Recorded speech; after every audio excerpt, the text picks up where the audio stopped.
Everybody, welcome to part 6 of Captain Underpants and the invasion of the incredibly naughty cafeteria ladies from outer space and the subsequent assault of the equally evil launcher zombie nerds. Chapter 13. He doesn't believe them. That's the most ridiculous story I ever heard, laughed Mr. Crab. But it's true, cried Harold. Yeah, said George. Everybody in the entire school is an evil zombie nerd. The kids, the teachers, everybody. All right, said Mr. Cobb.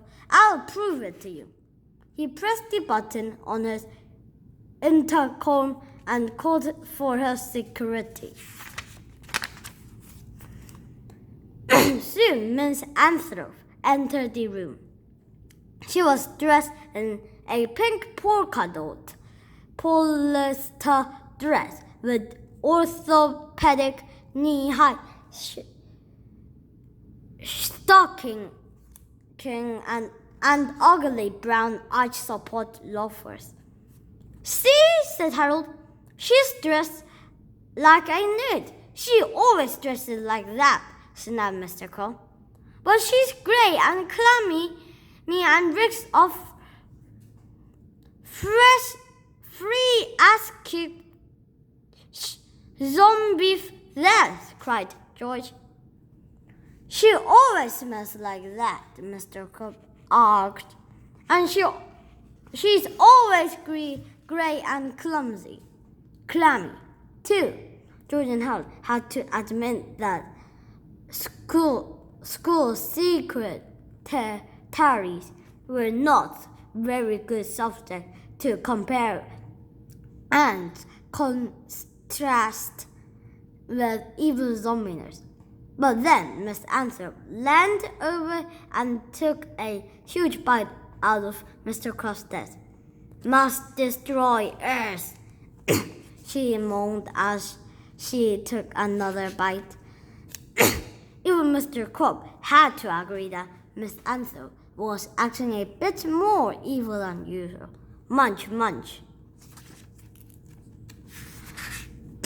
So George and Harold took Mr. Crab down to the cafeteria to confront the evil lunch ladies.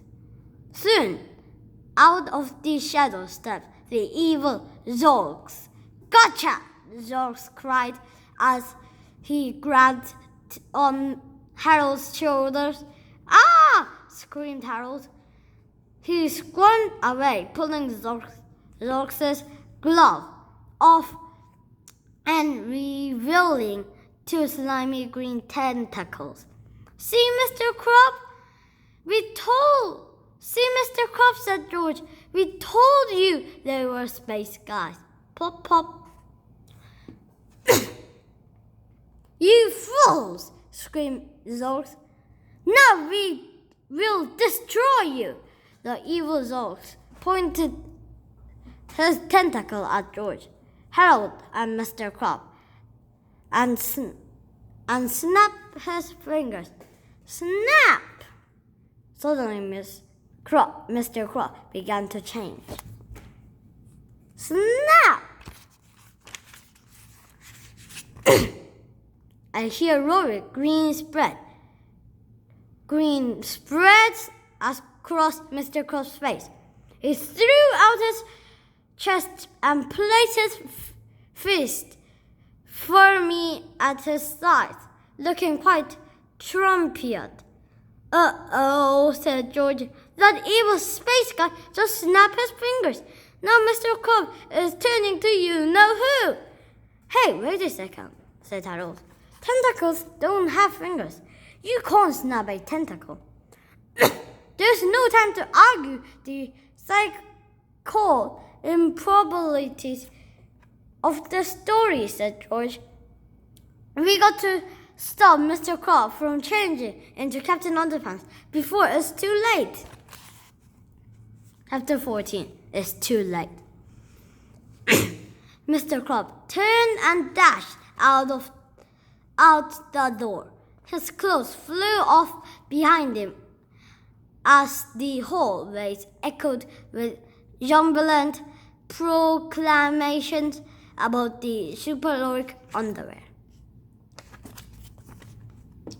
George and Harold dashed after him, but the door was quickly blocked by Zorks, Clax, and Jennifer. "You want to get out of this kitchen," the evil Jennifer mocked. "You gotta go through us." George grabbed a rolling pin. Harold grabbed a cast iron frying pan. "I sure hope we don't have to resort to the incredibly graphic violence," said Harold. "Me too," said George. Chapter 15, The Incredibly Graphic Violence Chapter, Part 1, in Friporama. And this will be the end of Part 6 of Captain Underpants and the invasion of the incredibly naughty cafeteria ladies from outer space and the subsequent assault of the equally evil lunchroom dominators. Bye! I will see you at Part 7